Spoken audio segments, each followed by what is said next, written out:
Shalom Alejem, Breslev. Hoy quiero hablarle sobre profecías mesiánicas. Profecías mesiánicas.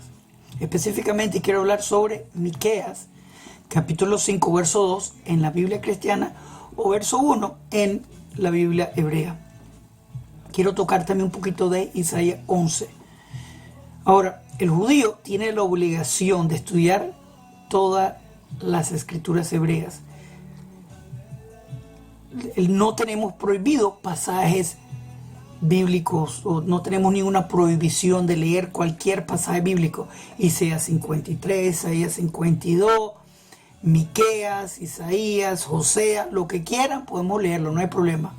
Ahora, esta profecía que voy a hablarle es específicamente mesiánica y vamos a hablar cómo el judío la entiende. Antes de continuar, no se olviden de hacerle me gusta al video, cuéntenme sus historias de Muna, cuéntenme dónde están viendo, cómo le estamos ayudando. Suscríbanse al canal, al lado del botón de suscripción hay una campanita, hágale clic para que le contemos cuando los siguientes videos en este canal vengan. Cada me gusta, cada comparte en tu grupo de Facebook, WhatsApp, ayuda y avanza la redención final, así que clic, clic, clic. Ok, entonces como dije, vamos a explorar profecías mesiánicas. Estoy comenzando con Miqueas, capítulo 5. Habla, y se lo voy a leer en castellano, pero también lo voy a ver en hebreo. Habla, como dije, del Mesías de Israel. Vamos a leerla. Voy a usar una Biblia cristiana para comenzar, para que vean que no estoy inventando yo. Hasta en el inglés, en el español, perdón, lo pusieron como es. Pero tú, Belén de Efratá, pequeña para estar entre las familias de Judá, de ti saldrá aquel que será Moshel, el gobernador de Israel. Y sus salidas son desde el principio, desde los días de la eternidad. Ok. Ahora, hice un cambio de palabra aquí, porque en la Biblia cristiana pone la palabra Señor. La palabra Señor no se encuentra en el texto hebreo. Se encuentra la palabra Moshel, que es gobernador.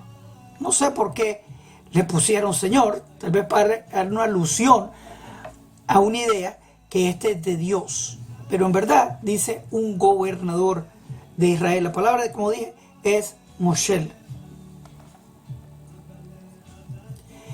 Ahora, obviamente, esta es una profecía mesiánica, nadie la discute. ¿Cómo entenderla? Ahí está el truco. Y es fácil, no es nada difícil. Para comenzar, en el pensamiento judaico, está hablando del rey David y un descendiente del rey David. ¿Qué quiero decir? Que habla de que el rey David, como nació en Betlehem, sus descendientes van a ser conocidos como de Betlehem, Beit Lehem, como le dicen en hebreo, o Belén, como le dicen en castellano. Pero no significa que el Mesías tiene que nacer ahí. Significa que él va a ser descendiente del rey David. Básicamente es el resumen, por decirlo así, dándole el fin a la novela, por decirlo así. Ahora, también dice que su venida es de antaño, Mikedem en hebreo, que significa desde la eternidad, puesto que la idea del Mesías en el judaísmo comienza con Génesis desde la creación. Así que la idea del Mesías no fue algo que fue inventado cuando ya vino el rey David o cuando ya salieron de Egipto, sino que la idea del Mesías siempre ha existido en la mente de Hashem y en la escritura. Obviamente Jesús no califica con esto, de acuerdo a mi entendimiento, puesto que primero él es conocido como Jesús de Nazaret, no de Betlehem. Ahora hay una historia que dice que él nació en Belén, está bien, y que dice que José era de ahí, de Betlehem. Ok, el problema es que cuando él va a Belén, nadie lo parece que lo reconoce, porque no le dan lugar donde quedarse. Si yo voy a un lugar donde está mi familia, digamos Miami, tengo familia, cuando voy allá, sé que tengo una casa, no tengo que andar buscando otro lugar. Esa es la idea. Así que puede ser una idea forzada para tratar de decir algo. Pero en verdad, esa idea no pega, porque a Jesús nunca lo llaman Jesús de Belén o de Beit Lehem, lo llaman Jesús de Nazaret. ¿Está bien? pero no tiene o no es necesariamente una interpretación de que él tenía que haber nacido en Betlehem o el Mesías tiene que nacer en Betlehem. Ahora, la otra situación que digo que tampoco le aplica a Jesús es que dice que él es gobernador. Que este señor que va a descender del rey David va a ser gobernador, Moshel, de Israel. Jesús no gobernó a nadie. Inclusive cuando él vino, el gobierno que estaba gobernando eran los romanos sobre los judíos. Así que eso no le explica. Ahora me dicen, sí, pero va a pasar en la segunda venida. En el judaísmo no existe esa idea de primera venida, segunda venida, tercera venida, hasta que termine su trabajo. El Mesías viene y termina, punto final. Abul, como dicen los dominicanos, que significa adiós, se terminó, caput. Así que la idea de una segunda venida y en ese momento venir a cumplirlo no existe en el judaísmo, no existe en ningún texto bíblico, no existe. El Mesías viene y termina su trabajo, finito. Ahora, entonces, de nuevo, Jesús siempre es llamado no Jesús de Belén, sino Jesús de Nazaret. Segundo, él nunca fue gobernador, nunca gobernó nada, absolutamente nada, tal vez el grupito de él, y terminó el cuento. Así que eso no. Y que de su descendencia, ¿cómo es que dice el español aquí? Dice, y sus salidas son desde el principio y desde los días de la eternidad, como dice la Biblia cristiana, que está bien. Ahora, significa así que la idea del Mesías nació en la mente de Hashem en la creación o antes de la creación. Como sea, la idea del Mesías no es una idea accidental, como la gente a veces piensa tal vez, sino que es una idea planeada desde el comienzo. Así que es el entendimiento de Miqueas 5, verso 1 en la tradición judía y verso 2 en la tradición cristiana. Ahora, tocando un poquito de Isaías 11, porque hay que hablar un poquito también, dice que saldrá un tronco, una vara del tronco de Yishai, el papá de David, y retoñará y regresará y florecerá, hará raíces. Y dice que va a reposar en él el espíritu de Hashem, el espíritu de sabiduría, inteligencia, consejo, espíritu de conocimiento y el temor de Dios. Muy importante, el Mesías va a tener temor de Dios, porque no es Dios. Hidush. El Mesías de Israel no es Dios, tiene temor de Dios. Como cuando la gente me dice que Jesús oraba. ¿A quién le oraba si era Dios él? En una confusión, parece que la gente está de bipolar. Ahora, ¿cómo sé que Isaías 11 no le pega tampoco a Jesús? Porque habla más tarde en Isaías 11 que las naciones van a vivir en paz. Dice, y levantará un pendón a las naciones, juntará a los desterrados de Israel y reunirá a los esparcidos de Yehuda, de los 4 confines de la tierra.